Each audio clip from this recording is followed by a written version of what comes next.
Huy, Ate Tat, swelduhan na natin mamaya ah. Oo nga, be. Alam mo, medyo sinagad ko talaga ngayon, Juan. Kasi yung OT ko, gusto ko yung medyo malaki-laki naman. Oo nga, Ate Tats, bakit ba araw-araw ka nagdo-12 oras? Kasi nga, birthday ng anak ko sa Makalawa. Tsaka, syempre, gusto ko siyang inilibre ko siya. Wow naman. Kaya, bumunta ka sa bahay, maghahanda ako. Titignan natin, ate, kung makakalabas ako ng maaga. Alam mo naman si manager. Ikaw talaga, baka may makarinig sa'yo. Bakit? Totoo naman eh. Anak yata ng demonyo yan, demonyo. Hoy, Kaki! Totoo, ano ka ba? Hindi yung chika. Oo.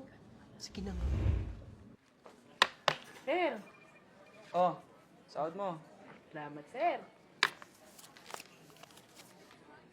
Ba, dito ka pa talaga nagbilang. Sorry, sir. Salamat, Next! Amo, yung sa akin. Ayos ah. Pag sweldo, nandito ka. Galing ako sa sakit. Next! Sir, good morning po.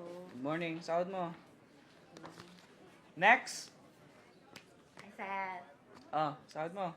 Salamat po. Next! Ito nito. Kulang.